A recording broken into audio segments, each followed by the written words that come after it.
जनता जनार्दन ने सरकार क्या होती है, सरकार क्यों होती है, सरकार किसके लिए होती है, सरकार कैसे काम करती है, इसको पहली बार अनुभव किया है। वरना जनता और सरकारों के बीच में एक खाई की व्यवस्था ही बनी हुई थी। हमने उसको पाट दिया है। हमने सबका प्रयास का मंत्र देश को नई ऊंचाई पर ले जाने के लिए चरितार्थ करके देखा है। साथियों, एनडीए सरकार में हम अगले 10 साल में, मैं बहुत जिम्मेवारी के साथ कह रहा हूं, अगले 10 साल में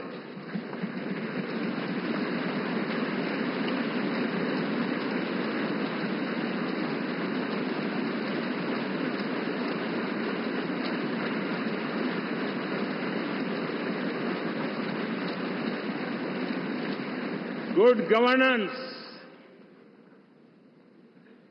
विकास, नागरिकों के जीवन में क्वालिटी ऑफ लाइफ, और मेरा व्यक्तिगत रूप से एक बहुत बड़ा ड्रीम है,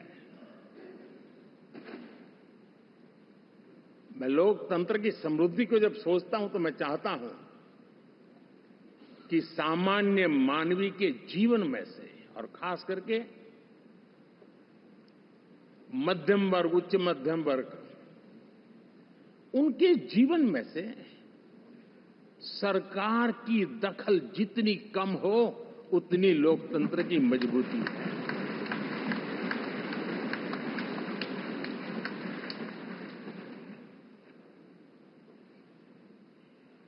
और आज के टेक्नोलॉजी के युग में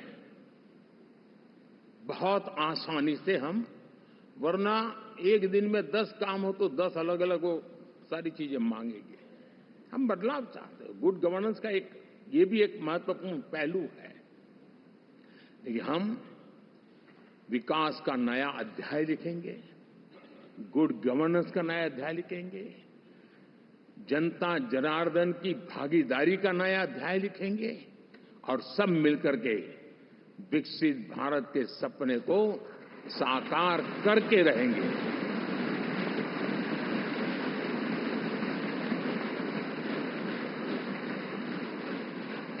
साथियों, एनडीए में, और मैं अगर विस्तार से कहूं तो सदन में किसी भी दल का कोई भी जनप्रतिनिधि होगा, मेरे लिए सब बराबर है।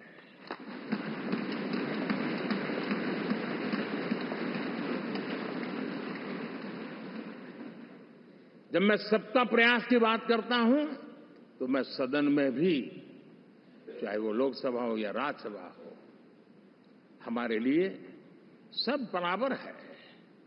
और यही एक भाव है जिसके कारण 30 साल से एनडीए अलायंस मजबूती के साथ आगे बढ़ा है। अपना पराया कुछ नहीं है। सबको गले लगाने में हमें कभी कोई कमी नहीं रखी है। उसी का परिणाम है कि जनता का विश्वास भी जीत पाते हैं। साथियों, हमने 2024 में जिस टीम भावना से काम किया है और ग्रासरूट लेवल पे किया है, सिर्फ फोटो ऑप करना, नेता मिलकर के हाथ हिलाएं और फिर तुम्हारे रास्ते में मेरे रास्ते, ऐसा नहीं। ग्रासरूट लेवल तक सबने मिल करके ये जो काम किया है, और उसी ने हमें ऑर्गेनिक अलायंस का सामर्थ्य दिया है।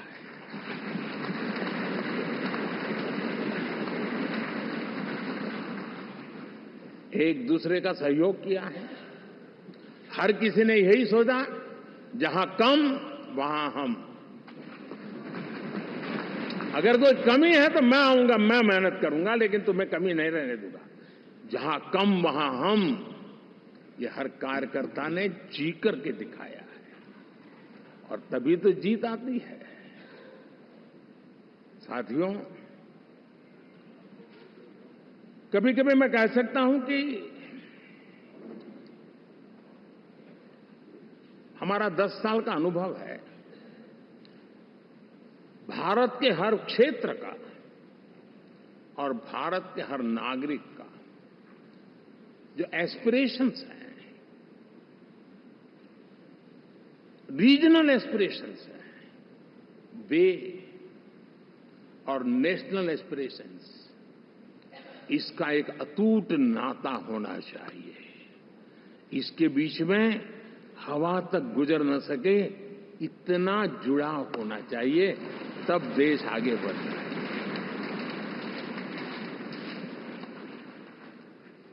साथियों, इस चुनाव में मैं कुछ उल्लेख जरूर करना चाहूंगा जो मेरी नजरिए से मैंने देखा है। दक्षिण भारत में एनडीए ने एक नई राजनीति की नींव मजबूत की है।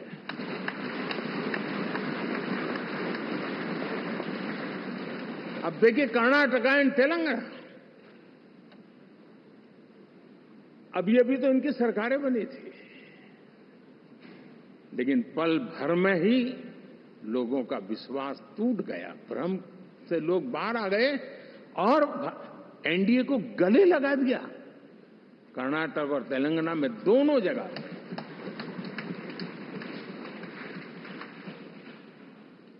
साथियों, तमिलनाडु, मैं तमिलनाडु की टीम को भी बधाई देना चाहूंगा और वहां हमारा एनडीए समूह बहुत बड़ा भी है और कईयों को पता था कि हम एक साथ एक सीट नहीं लड़ा पाएंगे, लेकिन इस लड़ाई में हम साथ रहेंगे। और मैंने बहुत से एनडीए के साथी तमिलनाडु में ऐसे हैं कि जिनका कोई उम्मीदवार नहीं था, लेकिन इस झंडे को ऊंचा रखने के लिए वो जी जान से जुटे थे। और इसलिए आज तमिलनाडु में भले हम सीट नहीं जीत पाए, लेकिन जिस तेजी से एनडीए का वोट शेयर बढ़ा है, वो साफ साफ संदेश दे रहा है कल में क्या लिखा हुआ है।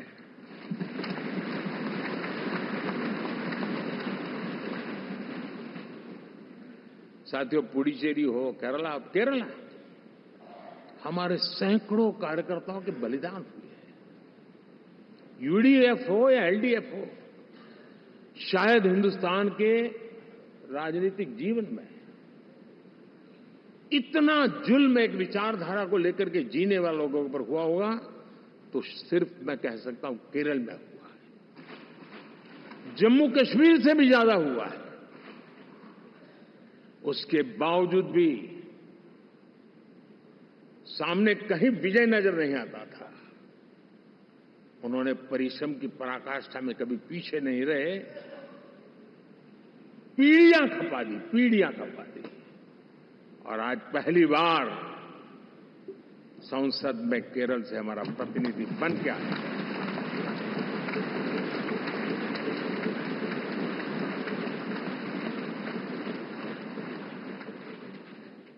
साथियों, अरुणाचल में हमने लगातार, हमारी सरकार बनती रही है और भारी समर्थन से बनती है।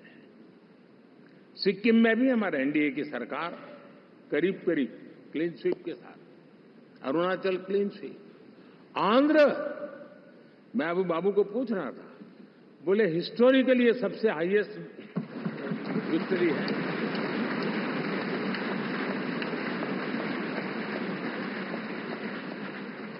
और ये जो यहां दिखता है ना पवन, ये पवन नहीं, आंधी है।